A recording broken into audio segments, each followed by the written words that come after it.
Welcome back, everyone, starting to immediately. the I haven't even cracked my to the drink. ARKAST. It's gonna be a banger. It's always a banger when we have Aidan Callahan, special guest, joining us today. You. Yeah, thanks for having me. It's always an honor. And Of course. And while you're at it, you might as well check out the Patreon Of course. for only $1 a month. What the heck? That's crazy. It's such a good deal. It's basically you might as well be buying Bitcoin or something cool like that. Value can only go up. It can only ever go up. Oh yeah. But how have you been? What have you been up to as of late? Yeah, no, I've just. I also grab a Oh yeah, no, little please. brewski. I hope you're a fan. I do like a nice IPA. Yes. No, this Nice is a very alcoholic episode of the ARKAST today. Yeah. We've got the Voodoo Ranger Juice Force IPA. Okay. I'm a big fan of it's a new Belgium style technically. Okay. But, I mean, So this is different than the usual one. I mean it's basically a New England IPA, but a little I don't know. Gotcha. A little more malty. Yeah, we were hiding our alcoholism before, but we Yes. couldn't take it any longer. No, We this couldn't is- even hold back. This is gonna the reason for the alcohol will be made clear very soon. Mhm. But before we get into the very special thing I need to show you, we got to do, of course, the catch-up period. The what have I been watching? What have you been period. watching? What have you been listening to? I just watched Spike Lee's Highest to Lowest. Have you heard about this? Are you interested No, I in have. this? I don't know of. You haven't even heard about this? No, what is Because you know what's- High to Low, the Kurosawa movie. It's like Oh, did he do a remake? he made a remake. No. Yes. I didn't. He went back into that Oh. well because he had his famously The hated old boy. Old boy, yeah. Looked like a piece of shit. I've never seen wait. it. It was in many ways Spike Lee's Megalopolis. That's a glowing review. It is a glowing because I love Megalopolis, but it's Megalopolis in the sense that like there are parts of it that are so bad it's kind of you can't believe that this guy is an all-time great director, and there are parts of it where he locks in and it's like movie of the year, and it's Oh, really? it's crazy. Damn. Yeah, it's just like whenever there's like a scene of dialogue, it's like a soap opera, and the score is literally like straight up like Morrowind. It's The game? The game. It's the weirdest thing ever. It's this very like light fantasy kind of feel that's over every scene, but then suddenly he'll do like an action sequence and it goes crazy. So I kind of recommend it, but also All right. it kind of sucks. Okay. Megalopolis. So it's like a weird. so bad it's good, But not- but sometimes actually good. Sometimes actually good, sometimes so bad it's bad. That's why I didn't want to watch Megalopolis, because I didn't want to wade through all the disgusting crap. I like to wade. I don't like to wade through the crap Yes. to find the nuggets of gold. I recently I tweeted that I think Megalopolis is like a really delicious brownie, but it looks exactly like a piece of shit. Yeah. And so you have to be fully confident that you are not about to eat a piece of Yeah. shit. And there also might be a little shit. Sometimes you get the middle piece, sometimes you get the edge piece. Yes. But it's not shit. It is a brownie. There might be a little bit of shit in there, maybe like 1% shit. But you won't taste it most of the time. You It'll be won't. mixed in mostly pretty well. You just have to be okay with and sometimes you get 1% some chunks, shit. yeah. Yes. Oh, and yeah, Mega Doc is coming out. I don't know if you heard about this. Megadoc? It's like this guy, should have called it Megadoculus. Francis Ford Megadoculus. Coppola let a guy just like film backstage the whole time. There's the videos of him like kissing the extras I and know. grabbing onto them really Maybe. hard. I mean, generally it's supposed to be like That could make a very whole real. documentary about that. It'd be like 2 hours of footage probably. Yeah, I mean, go on. And yeah, That's apparently interesting. Shia LaBeouf is like, going crazy. So yeah, we're hyped for that.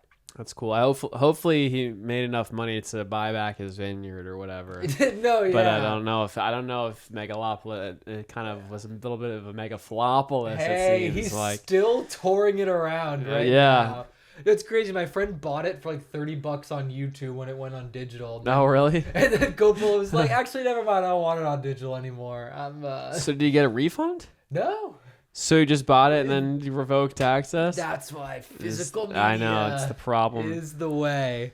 But that's also the problem with physical media is physical media decays. So it's like, how do we, and it's also a question of how long is a fair amount of time to lease a property to someone. Because I can understand if you don't want someone to have, I don't know. It's like do people need 200 years of ownership over something? I don't really know. That's I think what they're trying to figure out the balance of. Is like that's probably the reason they do not like doing the physical media anymore, because they're like, we want to have the control over when and how often, or if you can even look at it at all. Yeah, but the problem is it should be like, it should be like a painting where it's like if you buy a painting, it's like it's just there. It's like an object. I would pay more for physical media. Because apparently they still can, depending on what type of like DVD or whatever it is, they can like prevent you from having access to. They can like lock it out. They can lock it after a certain period of time. Which is crazy. It is crazy. You should be able to just have it and own it. I would be willing to pay a lot more for like Blu-rays / DVDs if that was built into the price of do not take most of them they can't the ownership do that, I'd imagine. I mean, I get they shouldn't do it, but I think they just can for some reason. I don't know why they're allowed to do that, but I mean, it's a shame. I don't know, because it's kind of like it's not like a thing you would usually see with movies. It's kind of like a newer thing, but it's kind of a thing that's been going on a long time for like video games, especially like on Steam. They'll constantly change things and update things, and it's like there's so many games where I'm like, can I just have the original version back that I liked instead of all the million? It's like Minecraft, Overwatch. Like, obviously these are kind of like normie games, but can't you boot up Minecraft in like any of the builds though? Like, really, you can? That's what I've heard. I haven't played Minecraft I did not know in that. a long time. I've more recently watched the Minecraft movie. Yeah, with you. That was a great film as well. Yes, truly a master. The megalopolis of 2020. The megalopolis of Jack Black, for sure. When's he gonna do? He could have been in Megalopolis. He could have had a good role. He could have played Adam Driver's character and it probably would have been the same, almost exact same type of performance, maybe. Hey. I mean, I've only seen clips, so I don't want to judge too preemptively of the weird clips I've seen of it. But it's all weird clips. I like the one that gets me especially is where he's like, so go back to the club. I mean, it awesome. Looks like a Family Guy. It is kind of like Family Guy. Yeah. The thing you got to remember about Megalopolis is that it also is kind of a comedy. I wasn't thinking that it was trying to be serious, but it was just like it was shocking how silly it was. And I was like, wow, silly. Coppola's a silly guy. I know, it's silly in all ways. Especially with the the extras and such. Hey now. What do you mean? You haven't seen those videos? No. Okay, you've watched the videos. No, they show up on the feed, and you're like, oh, glad I saw the video of him. Doing a little dance with the extras and see that's what I'm them. talking about with the 1% shit. Yeah, that's more than 1%. Yeah. Ugh. This is what the 1% do. Men. Yeah, it is what the 1% do. He sold his vineyard just to be able to do this. I'm sure he could have done that on the vineyard. Yeah. Yeah. He needed some sort of excuse to do something like that, I suppose. But I mean. Oh yeah. Before we wrap up movie talk, it's one battle after another week across America. Paul Thomas Anderson, it looks like his first ever action movie. Oh yeah, I think it looks pretty good. I mean, I don't think he's made a bad movie that I've seen. Yeah. And then after that is the week after this week is Smashing Machine. Oh with yes. Dwayne The Rock Johnson. Ooh. directed by the same people who directed Uncut Gems. Not just one. The thing that I Just one. mentioned in one of them. The thing I mention in every single episode of this podcast, literally every single one. He's doing what he did with Adam Sandler too. He's rehabbing his acting career in a way. Did you see that? The poster. It was like a Japanese poster with all like Japanese text. Yeah, it looked like a vintage poster from like a fight back in the day. Oh yeah, that's hype.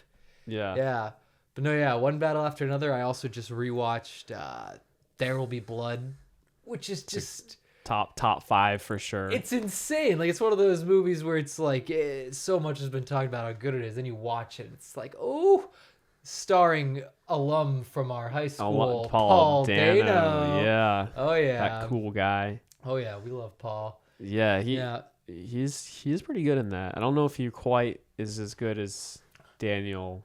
I mean, Daniel Day-Lewis is unstoppable. He's the perfect foil, you know? Yeah. Because, it's like Daniel Day-Lewis, he's kind of like, he's this showman who worships at the altar of capitalism and oil. And then Eli's he worships literally God. But he's the fake preacher, and then he rejects his faith at the end for money. I mean, it's quite a good story. I like that it kind of feels like a novel. It feels like it's kind of, honestly, last time I saw it was a long time ago. The last time I saw it, but There Will Be Blood has a lot of like sections where it's like really long, like if you could even call it that, like extended montages where it's like no talking for like 20 minutes and then just like scenes of like just like kind of showing you in a very slow, but it's not a slow paced movie. It's like a lot of like it's slow in some senses, but like there's always stuff happening.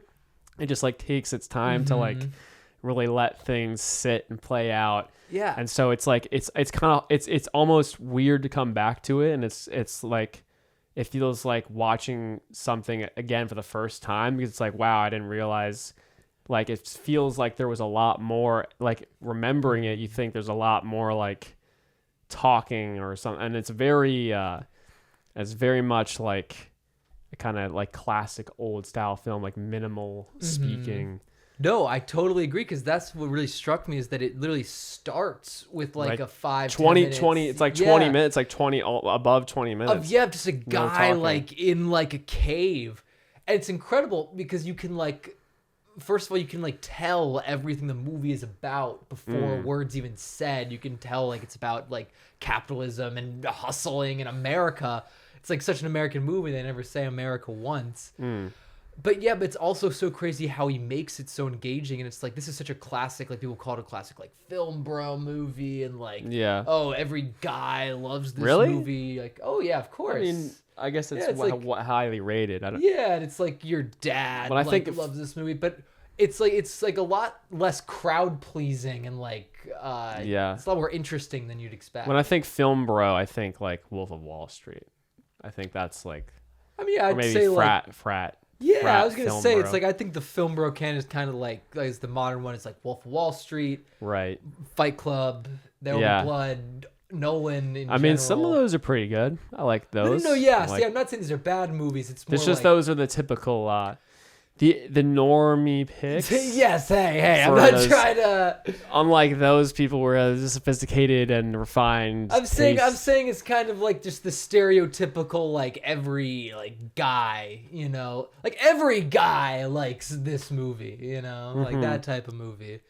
No. And it reminds you like Taxi Driver, where it's like every guy would talk about how much they love Taxi Driver. So you'd expect something a little bit more crowd pleasing and accessible, and then you watch it and it's like this like surreal fever dream. It is very surreal. Yeah. And then another movie that was made in like the same exact time and place as There Will Be Blood, No Country for Old Men. Also kind of crazy, similar. It's like the least talkative Coen Brothers film is like also has like 20-minute long sections with no talking and just like Yeah. walking around investigating. It's a lot of great kind of like return to form, like classic, like I don't know, trying to be like a neo-western. It's kind of like a silent film in some ways. Yeah. Yeah, and see, I think it's interesting with the Coens because usually, like when I think about them, because like their movies that I love the most, I associate them with that kind of fast talking, crime, wacky character vibes. Yeah.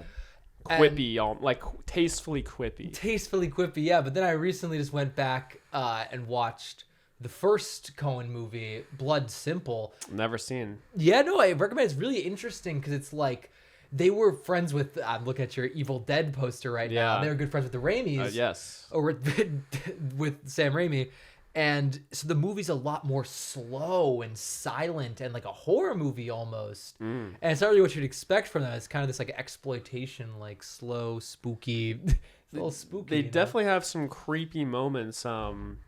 What's that one with the writer? There's like the writer Barton Fink. That has some creepy. There's some like they do Oh, some yeah. creepy, weird stuff, and They love their the surreal. movies. Yeah. Yeah, of course. There's the great Simpsons gag where they're like, "Come on, Bart, we're gonna go see an R-rated movie. Barton Fink." You ever see that? No, I haven't. I don't think I remember. It's so that. great. Millhouse thinks he's in for something salacious. Oh yeah. But he's in for Barton Fink. Yeah. Yeah. That's I love Barton Fink. I mean, I just remember watching it, not knowing what the hell was going on, and kind of having trouble recalling whatever was going on. Yeah. So I might need to rewatch before I accurately judge that film. But Well, see, I was kind of a little bit lost, as is kind of can be the case with some of their movies where it's very the structure's kind of loose and unclear. Yeah. How it all meshes together. That's the thing. Yeah, they're hard to pin down because they're associated with like like crime stuff and funny stuff so much, but also like then they have No Country for Old Men and Inside Llewyn Davis, and like we should because I've been going through the just Coens recently because Honey Don't came out. I was watching. You watched the new one? I did. Oh, I didn't I tell you I saw Honey Don't? You did tell me that. You said it was interesting. It's not bad. Okay. I still haven't logged on Letterboxd. Probably gonna give it like a 5 or a 6 out of 10 because it's like. I thought you were gonna say 5 stars out of 5. No, 5 or 6 out of 10. It's just like the last one he did, Driveway Dolls, where it's literally just like it's trying to be a B movie. It's trying to just be like a sleazy lesbian crime comedy. It's interesting. Fun. Yeah, it could be more fun.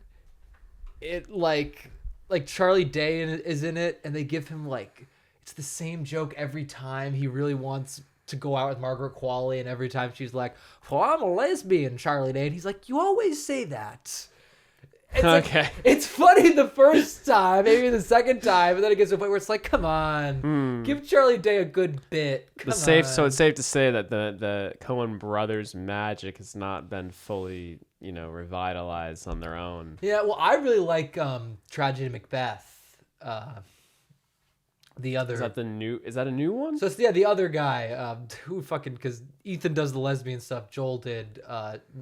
That's why it's funny. One of them went and did lesbian crime comedies. The other one did Black and White Macbeth with Denzel Washington. That's a cool movie. I think I saw like pictures of that. I don't know. I feel like they don't really market that, or maybe I just don't hear about it because I'm not on the film internet. That was like 5 years ago. But I feel like these things. I feel like you would have heard about him, but like for some reason they're just like. I mean, it kind of slipped under the radar. It was A24, so not like getting a huge push. And it literally is just Shakespeare, Yeah. Well, it's also a very cool. Wait, I wanted to ask take. you. You said, I can't remember what you said, but you said Eddington was good. Good. It was good. Great. Really? Oh yeah, because my whole thing was I like Ari Aster's. I didn't see Beau is Afraid, but I thought Midsommar and Hereditary were good. Midsommar is okay. Hereditary is pretty good. But the Eddington. It looked like it could, like if you're doing something so recent and so complicated as COVID, and you're trying to like my whole concern was there is no way to to properly do that and make it not cringe or something. But I mean, I guess. Well, so that's the thing where I feel like doing not even just satire of our current culture, but even just doing anything about our current culture is kind of like very not in vogue, and it kind of gives people the ick because of like, like especially for, I imagine the type of guy who thinks, I don't know, we really talked about it, like thinks that The Boys is very cringe. And like, well, that's valid. And I know you don't like the newest. Like, I know you weren't liking what you saw of the new. I thought you were also South saying Park. that Boys was. Also... Well, I think we shouldn't get into that rabbit hole. I have a lot of opinions on The Boys. I think The Boys, its satire can be kind of cringe and off the mark sometimes. I think the bigger problem is that the narrative can be kind of lame. The extra edgy, just. Well, that's a whole that's zag. another, That we yeah. get to, because also I'm watching Gen V right now, which isn't too bad. Really? Yeah, it's not too bad. Because All right. the problem with The Boys right now is that it's so unfocused. It's so spinning its wheels. And so Gen V, it's like a fresh start. So it can like actually like just do its own thing. Yeah, my dad was watching say? The Boys, and then there was just a certain point where like he just like I think he was just in the middle of a season, and it was just like I can't do this anymore. I mean, there's a lot to talk about with The Boys, but I know we're getting off track. But the show started off pretty good. Like the first half of the first season, pretty good, and then after that, it kind of just like becomes a little gimmicky and it's like it like runs out of ideas. And well, it's just the problem where it's like it's run out of like story steam like kind of really fast, and it's not really like good at like kind of being a long form show. Yeah, no. But that's why I think it's at its best when it's just basically like a comedy, because like it has a lot of very funny actors, and sometimes it can just be funny. Sometimes it's just like if it was a mini series, it probably could have been a 10 out of 10. But it just kept going and going, and then it's like just like all the dumb ideas get. But I don't know. That's why I think it's like it's at its best when it like gives up being like a narrative that's going anywhere, and it's just kind of like this is a hangout show about shitty superheroes. Yeah, disappointing. Yes, and that's why I think Gen V's got a little more narrative propulsion at the moment. But okay, wait. Back to the. So point is, it's weird because right now, doing like modern day satire, even doing stuff about the modern day, is kind of like not really in vogue in movies and stuff, which is kind of weird because like for a long time, movies have been about the current moment. We were talking about movies like Taxi Driver, where it's like that's such an of the moment movie. But nowadays, people are so quick to be like, "Oh, a COVID movie, ugh," Well, it's not that. It's more just like it's so complicated. It's like you can if you don't. It's to me, it's just like if there's a million variables, it's like try to present something with a million variables. It's going to be really hard to avoid doing something like cringe or kind of off. On base. It's like it's a big topic, but that's why I think like what's smart about it, what makes it good, Eddington, is that it's more just like a drama. It's just a drama that exists in our world and like plays on these themes and kind of comments on some of them. It's not trying to be like a full-on take, It's not really like a this is my one take on the world movie, as much as it is just like a smart drama with interesting characters and like and it kind of just like pulls threads at kind of the difficult contradictions in our conversations. Okay. So like downplaying, not making it like the core focus, just like making it like the background, like setting of the. Yeah. Okay. That's the thing. Well, because it is COVID, it's hard for it not to, obviously be the main thing that everyone's going on in their lives. But it's the type of thing where it's the type of movie, like a good like moment to kind of bring up as an example is like towards the start. There's this old man trying to go into a store without a mask, and like the security's kind of is like kicking him out, and Joaquin Phoenix, the sheriff, like he like comes in and he's like, hey, stop, you're harassing that man, and like the old man's like, I have a breathing problem, I can't put on a mask, but then like everyone's filming Joaquin Phoenix and he gets like everyone's like trying to like cancel him on social media for doing this or whatever.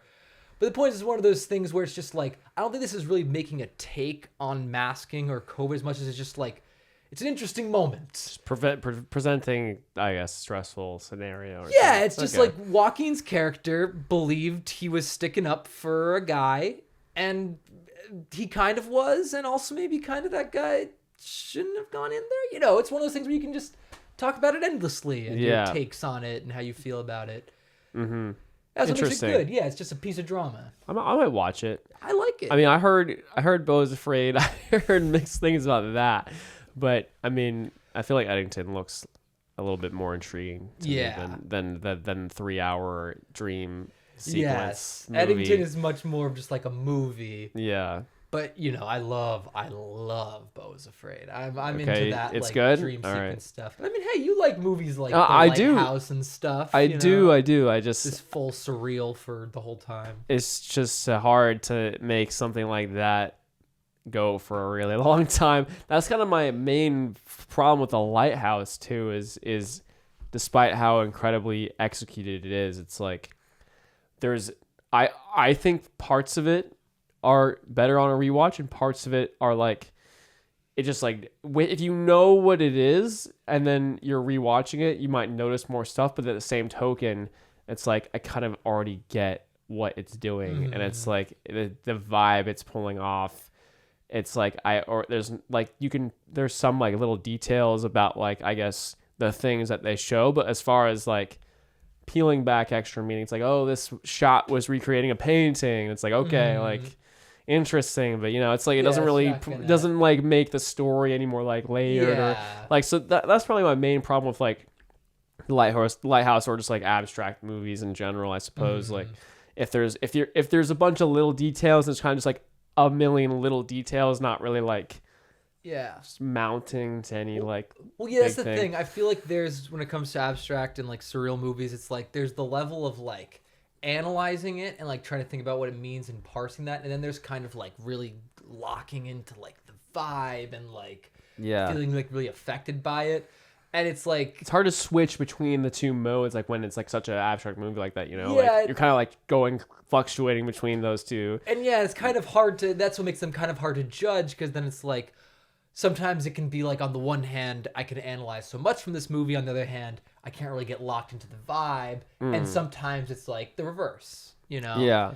Good guy to bring up is, of course, like Lynch, who like... I think that's the perfect way to do it, because it's like, he is abstract and you can read into it, but like his first priority is like the experience watching it. Like he puts a lot of like, even if like what you're watching and at the time you're watching it makes no sense to you, it's still the priority. His priority is always like the experience of watching it, not like a million details here and then we'll put it like, it's always like trying to make the experience of watching it engaging, I suppose. That's why I think that's why I think David pulls it off more often than not. There's some times when he goes way too far, in my opinion, like the newest season of Twin Peaks, when like, hey, no spoilers, I won't spoil it. I haven't seen it, but I know you think it goes too far. I'll say one little detail where it's like it kind of like bounces between different like subplots, and then like there's a subplot with like a character. If you've seen it, you'll know what I'm talking about. But there's a subplot with like a character who's kind of like doesn't say a lot and just like kind of like bumbles around. It's like the whole joke is that like he's just like not really cognizant, just like bumbling around, and it will like just hold on him walking down a hallway for like 5 minutes, and he's just like stumbling around the hallway, and it's like, this is like I can't. There's a certain point where it hits a limit. Yeah, but see, that's why it's interesting though, because it's like, I think the strongest thing about him is that his movies really feel like a dream more than anything else. Yeah. And like the fact that he's able to like actually like capture that kind of feeling is so impressive. And I think to capture that feeling, you do have to do weird things like hold on a random shot for 5 minutes. But the problem is that also kind of makes it a little less like engaging. Yeah. I don't know, it's weird because like another good example, you haven't seen it, but I think is probably very similar to the stuff he does in The Return. Inland Empire, his last movie. Yeah. Which, like, you know, that's one that's like 3 hours long. It's his first one on digital. I actually liked a lot about, I mean, you've seen it? Yeah. Have you seen it? Inland Empire? Yeah. Yeah. That's what I don't know if say. it's amazing, but I there's a lot of parts of it where I'm like, I get what he's trying to. Well, yeah, that's what's so weird about Inland Empire is that it's like literally the like closest thing I think I've ever seen to capturing the feeling of a dream on film. Like just a nightmare. Yeah, it's extended just so nightmare. weird and so many Yeah. parts I remember. But there's literally like, for me at least, like nothing to get really like captured or engaged on because like I'm just having so much trouble even figuring out what's going on in the first place. There was enough about Inland Empire that was just like, even if it was really impossible to follow at times, there's enough about it that was like, that was engaging for me to enjoy parts of it. I don't know if I would say I enjoyed all of it, but I think like the stuff like the fake sitcom with like the mice, yeah, just walking around and then like the laugh track happening, and it's like something about that tickled me. I thought that was pretty funny. No, it's so cool, and there's so many really great like Laura Dern monologues. It kind of reminded me of have you ever seen like Persona by Bergman? Yeah, where it's like that movie can seem so nonsensical, but then there'll be like a really great monologue, and it's like I don't even need to know anything else. This one performance is all I need to see. But yeah, just like the overall like structure of it. Maybe I just need to revisit it, but it's just like it's hard to really grasp what it is. It's hard to like get a handle on it. And yeah, I mean that's not as much of a criticism as more so much I'm saying it's kind of hard to talk about abstract movies critically when it's like, well, so did I enjoy it or did I enjoy analyzing and thinking about it? Yeah. But isn't that part of enjoyment? I guess, I mean, it's valid either way. But I can understand. I think The Lighthouse, I think it excels as like a really rich, interesting like text, like the stuff he's infused with it. But I'd say it doesn't do as good a job of that as it does. No, I'd say it does a better job with that than it does the actual viewing experience. Because I'd say the opposite. Because I don't find it's like meant to be a horror movie. I don't think it's that. I think it's creepy. I don't think it's ever really that scary. Like it never is like, reaches like a full horror movie. Yeah, I wouldn't really call it a horror movie. I think it's more just like mainly just trying to be like a surreal, trippy movie. Like, I suppose. And it's just maybe like kind of as surreal and trippy as it can get. Maybe it was just like the way it was marketed or something. But it seemed like it was like it looked like it was gonna be type of a horror movie experience. Yeah. But it's all right. That's the whole interesting zag right there. The idea of like marketing a movie and how that really can like change. Like it really can fuck up a whole movie. Like there's so many. A lot of A24 movies like. The Green Knight, A24, whatever. Wait, just the wait real Knight. quick. Let me also just say, highest to lowest, A24 movie. There's a part where they go up to an apartment and the door number is A24. When? Just in highest to lowest. Oh, really? Just for no reason. That's just the type of thing Spike's doing in that movie. In the director's commentary, it's just like, so yeah, this was basically like a little Easter egg for this really cool company that's good. But sorry, it's interesting. I just watched because they're doing the Altman collection on the Criterion channel, which I recommend locking into. Okay. Wait, are you a Criterion subscription? I have a friend Criterion channel that he's been letting me use. But no, a lot of great Altman movies.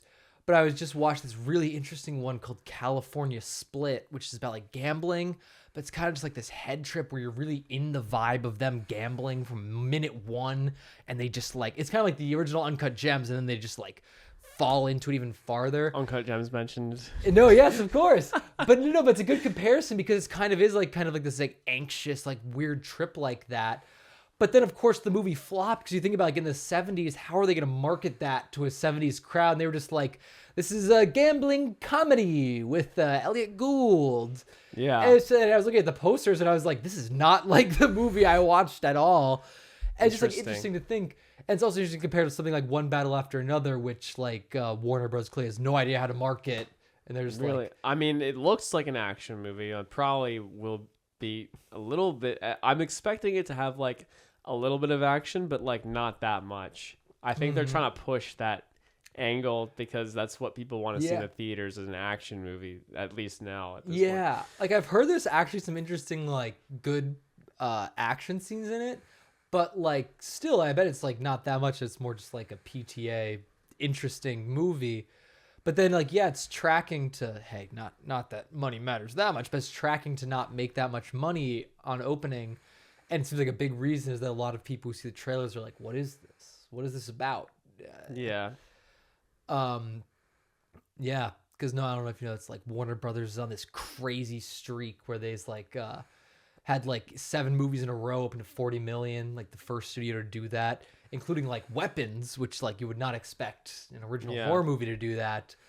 And yeah, now the director of some of the greatest American films in the 21st century, he's about to open to a flop. The projections are saying that. That's what the projections say. Well, also the problem is that it cost like, you know, like 120, 40 million or something. For this movie? Yeah. Oh man. Which, like, yeah, that's the most expensive PTA movie, and he's never made a movie that made over $100 million. So props to Warner's for giving him the money, but it's like the Northman syndrome, where it like costs like $70 to $100 million, and it's like the previous movie he did was like The Lighthouse, and that movie made like a little bit of money, like not that much, which is kind of funny to me. I mean, it's a great movie. I think it eventually made its money back, but you know, I don't know. That's the weird thing where it's like when you're talking about like critiquing art, you don't want to like, hey, we don't want to be cheerleading corporations or caring about money too much, but it's also like obviously they need to make money, and it's good when they do make money because also that's a reflection of how much. Well, it affects what projects they choose. You know, like if it doesn't do well, then they won't like let you do another movie. You know, it's like I think PTA is safe. I mean, the fact that they even gave him this money is like crazy to like do it. But it's like I think PTA at least is safe, but it would be a huge win, you know, for just like original big auteur movies if it made a lot of money. Right. Yeah. And also, yeah, it's just a reflection of how much is in the culture. Like something like Weapons, like now everyone's talking about Weapons. And it's cool that everyone's talking about an original horror movie from The Whitest Kids You Know, one of my favorite comedy groups. See, I mean, I liked some of the Whitest Kids You Know sketches, but Barbarian. I know you weren't a Barbarian fan. I thought it started out amazing, and then Justin Long comes in, and it's like, Justin Long comes in and gives like the funniest performance in any horror movie. Just like, you can't have half a movie with Justin Long. No, too much. I thought he was good. He can be a good side character. I don't want him as a secondary main character. That's not a recipe in my mind for a good movie.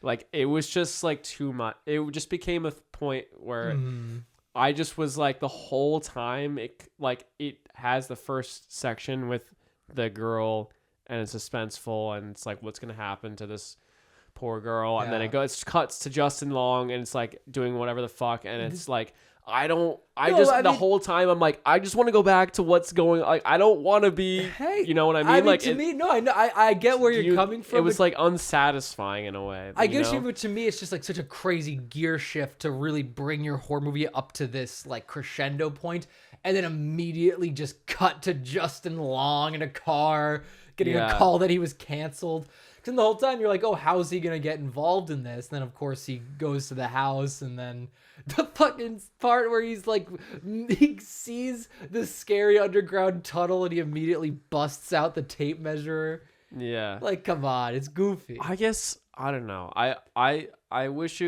maybe I'm just being a hater, but I don't know if I didn't find it that funny. I thought there was parts that were like amusing, but like, I don't think it was funny enough to warrant.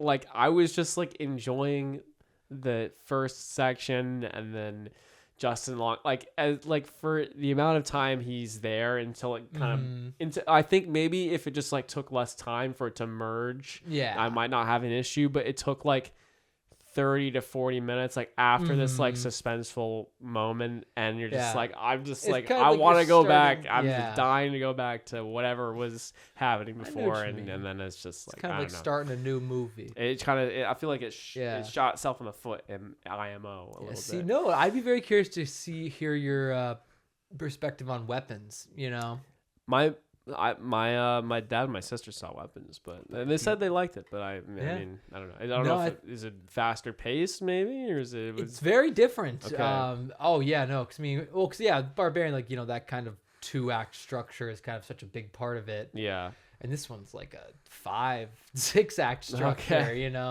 Because it's like it's like Magnolia. Yeah. Oh, really? Oh, you didn't know that? I didn't know that. Oh No. yeah, it's like the Magnolia horror movie. So it's like little vignettes of people like doing different things. It's different. Okay. Well, 'cause, yeah, it's different people across town. It's like Interesting. more interconnected than Magnolia. It's not like 3 hours long, like Magnolia. Yeah. I actually have not seen Magnolia Oh, really? yet. Yeah, it's on the list though. Oh, we should watch Magnolia. It's We on should. Criterion right now. Okay. Yeah. So in Magnolia, so the paths never like fully merge with the people, or like Not really. just kind of like Well, thematically. it depends on- there's some people who cross over. Magnolia's like a lot of people. Yeah. Yeah. I saw the clip of. I only have seen like the clip of Tom Cruise crying, and he's just like. That's the only good dude. That's Just like he can't do it. Oh my god, you need to see that in He's context. like, he has to grab his hands really hard to like make himself cry. Oh my god, you're crazy. You need to watch Magnolia. That is Tom Cruise's best performance. That is the performance that convinced me he could act. Really? Okay. Because I'm surprised you've only seen that one clip, which is literally from the end. I thought you were about like his the first scene of him in that movie is literally like you are immediately convinced. I think he's a good comedic actor. I don't know if I've seen him convincing in like a serious way. Dude, especially after that latest Mission Impossible. He's just hamming that's it up. That's not serious. I know that's it's not not serious. it's not serious. But like he's that's blockbuster. But he's like, it seems like he's trying to be serious and like in that. It's different. Yeah, that's like playing it big. Those movies he's literally playing Jesus. Yeah, he's literally self-insert Jesus. He's incredible in Magnolia, and I've still never seen like Jerry Maguire. Just like I don't have as strong of a draw to all the classic Tom Cruise movies as I do to like maybe other classics like I don't know like Paul Thomas Anderson. I'll watch that, but I'm not like I need to see Top Gun 1. Like I watched Top Gun Maverick the way I watched it. This is the way that Top Gun Maverick was meant to be seen. I put it up on Amazon Prime or whatever, and I skipped all the talking scenes and went straight to the fighter jet scenes. God. It's like this is the way it was meant to be seen. Hey, I mean, I'm not the biggest Maverick lover, but yeah, that is a little silly. I mean, I don't, and honestly, no regrets. Well, because I watched it at home, and like, yeah, I've got a lot of like issues with it. I think there's stuff about it that works, but it definitely seems like a theater movie. Yeah. It seems like a movie I really want to be feeling the visceral, oh, I'm in the plane.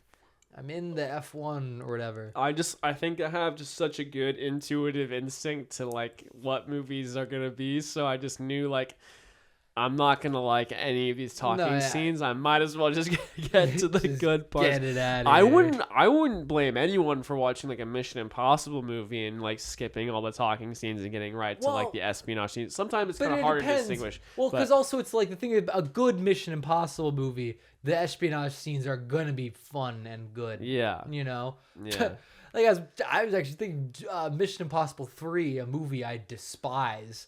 The action I can't scenes, believe you don't like that. I can't believe you. He's Philip Seymour Hoffman, Mr. Hater. That's what I was gonna say. The best parts of Mission Impossible 3 are the talking scenes. The best part is like the scene where they're like doing the espionage at that party with Philip Seymour Hoffman. Yeah, and that's all talking, and like the boring parts are bang bang shoot shoot. I guess I don't really remember that. I mean, I'm sure if I watched Mission Impossible 3, I would not like it that much. But I mean, I remember just there's some fun moments here and there, you know. Dude, Philip Seymour Hoffman, you can't go wrong. Yeah, it's kind of like ace up the sleeve. There's not much that can go wrong when you have him standing there talking, doing his thing. Yeah, I mean, you just can't go wrong with just Philip Seymour Hoffman acting. Yeah. So you been listening to anything new? Music? Anything? Yeah. No, just the Beach Boys. Beach Boys. Yeah. So you recommend? because I think I've listened to the like the new era, like the like post Pet Sounds stuff. I went through that little catalog like once, and I thought it was like decent. There were some good songs, but I mean, I don't. Is it worth returning to? Oh, absolutely. Okay. I mean, the thing about Beach Boys music and Brian Wilson music is like, I think it specifically rewards re-listening because like the way Brian writes music is he likes music that's very like fun to sing and perform. So like as you like listen to the music and kind of like first like kind of learn the melody, it becomes like so much more like infectious and like gets stuck in your head, like because it won't just be the melody that gets stuck in your head, it'll be a random harmony that gets stuck in your head. And also especially Pope's Pest Sounds, he really does a lot of weird production stuff. So like yeah, especially on Pet Sounds, but then like if you go to like Smiley Smile, which came after, which is I like that one's good. That is good. No, that's such a good record and so weird because they were just like in his house like recording this stuff with whatever they had lying around. And so like you re-listen and it's like you notice like that's a really weird instrument they're using back there. What the hell is that? And you look it up, it's like a glockenspiel. Yeah. So I don't know. Such a weird instrument. Yeah, I mean, who doesn't love a glockenspiel? Yeah. But no, I mean, that's the thing. It's just like, yeah, post Pet Sounds, he was just doing some really interesting, neat stuff. Because yeah, then you flash forward to like the late 70s, and he makes the Beach Boys "Love You," which is one of the first albums to use like electronic synthesizers. Because he wanted to get that big band sound, but he didn't want to deal with fucking. Don't want to deal with the big band. Yeah, he didn't want to deal with the players. He wanted to stay in his room because he was going through it. So he just like invented synth music basically. Not invented, but he like kind of. He was an early pioneer. He was playing with the theremin a little bit. Mm-hmm. I mean, of course. Yeah. I mean, that's classic. It's pretty cool. Yeah. I like the Beach Boys. Yeah. What's that song? Wild Honey? Yeah. Or Where the Wind Blows? Dude! That's a good one. Sorry, you get me excited 'cause I love that. Wild Honey is one of my favorite albums. That album goes insane. Really? Okay. I mean, I have to re-listen to it. We just brought up Wild Honey. No. I know. I I just don't remember it that clearly. I remember it was good. No, you should listen to it, and you, listener, should listen to it ASAP. Because no, it's such a crazy good album, and the thing about it is it's literally like 20 minutes long. Because it's like 10 songs that are 2 minutes long each. And it's just... they all bang. They're all so I do have Where the Wind Blows saved. That's a great song. Let the wind blow. Yeah, they got some pretty stuff. So wait, so Brian Wilson was still doing stuff with them after that, right? Yes. Okay. I thought he had like completely like holed up in his room after that. I didn't know he was still like. I thought he was like divorced from them after like the Smiley Smile. No, yeah. Album, but I don't really know. There's like the myth and like I like the movie Love and Mercy, but it kind of puts forth this myth. Is that the Paul Dano one? Yes. I've never watched. Yeah, it's like the best music biopic. Really? But, oh yeah. Okay. Because it's good.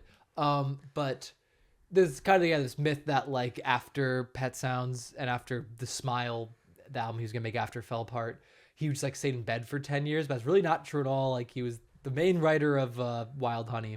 Yeah. And then like for all their albums after, he basically just started like pulling away. And so there was like some originals, they'd kind of have to like jive him. They'd kind of have to, beg him for ideas. Yes. Well, no, but they also all started then coming into their own as songwriters. And so like, their 1970 album Sunflower has a mix of songs from all of them. And that's an incredible album. Okay. Interesting. Yeah.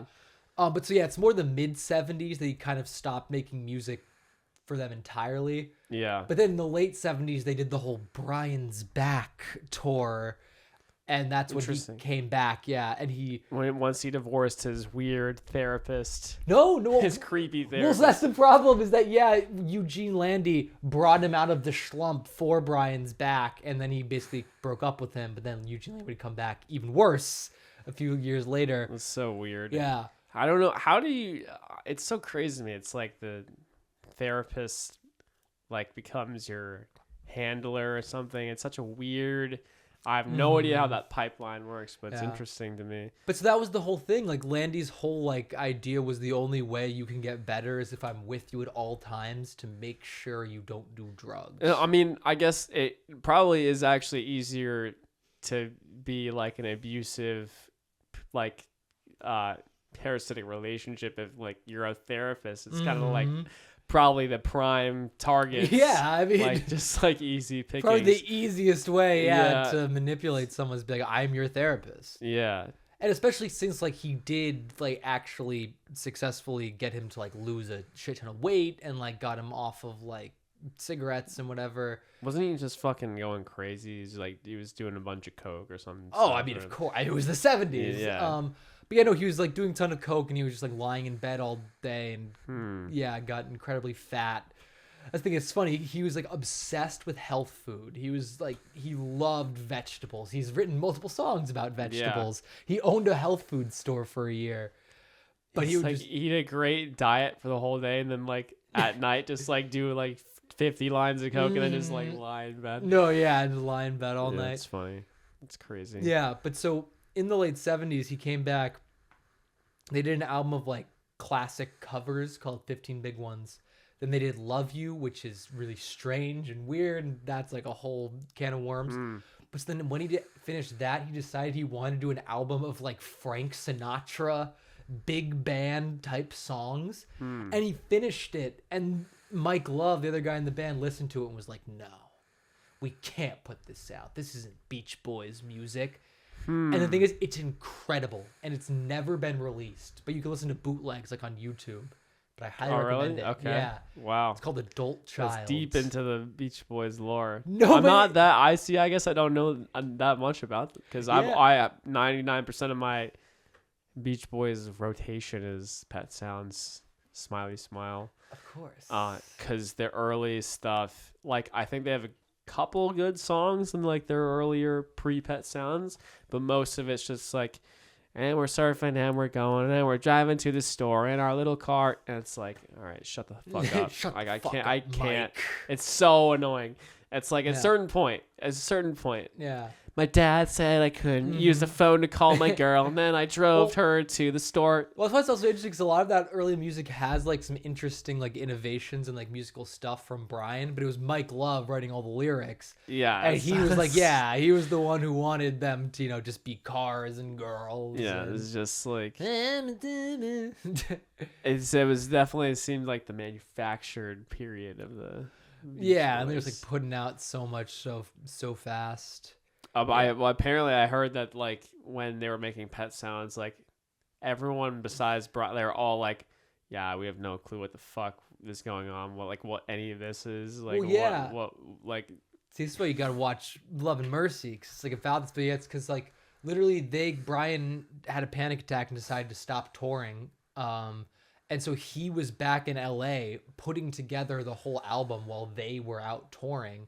'Cause, most of it's like session musicians. So they just like, Oh, really? Yeah. Okay. Yeah, it's like, a lot of it's like the Wrecking Crew, like, those classic session musicians. That's pretty impressive. It's like a ton of instruments. Like, yeah. wait, so well, I'd heard that Ryan Wilson was like the kind of person who just like had it all in his head. Like I'm wondering how he even like arranged it, or if he just like kind of told them, do this, do this, do this. Yeah. Like I don't really know. Well, I think he knew music theory very well. But he also, it's just like the way he would visualize or like think about music is, it's like in his head, he would like say you could hear the melodies and stuff. And of course, he was also then developed schizophrenia, and yes, and that was very difficult for him because it's like he'd be hearing voices in his head telling him to kill himself. He's hearing. Oh, really? I didn't know. It's like. Oh yeah, no. I big thought you were time. saying he was hearing the voices doing like the harmony. No, but that's the thing. Literally, he would hear one voice telling him to Kill himself. yourself. Yes, and then he'd hear the beautiful melodies of Pet Sounds. No, it's very sad. It's very serious. I know, but just just like hearing Yeah. harmonies, like beautiful harmonies, Yeah. just like telling you horrible, intrusive. No, thoughts. but that's why it's also like I love the harmonies of the Beach Boys, but also it's like when you listen to it, it's like I can imagine going crazy, and these harmonies are just all over each other in your head. So and, like, some people have intrusive thoughts like, oh, I want to have a bunch of beer, or oh, I need to have a bunch of junk food. And then his intrusive thoughts were like just like hearing Beach Boys songs in his head. He's like, I'm going fucking insane. Like he's just like going crazy. Like, oh yeah, just like fun, kill yourself. And it's like, yeah, it's rough. That's crazy. Yeah. But so yeah, he would wait. just, So was it drug induced, or how he just like? Well, he had like he just basically already had it. He basically already had like various mental illnesses, but also he took a ton of LSD, which probably didn't help. That's that's scary. No, yeah, and also I mean he really went through, because also he was like, I don't know if you know, he was deaf in one ear. Oh really? His dad smacked the shit out of him as a kid. Yeah, isn't that crazy? And that's why his Bob Dylan quote where he's like, they should put his ear in the Smithsonian when he dies, because like that fucking ear, that one goddamn ear. Damn. Yeah, no, it's crazy.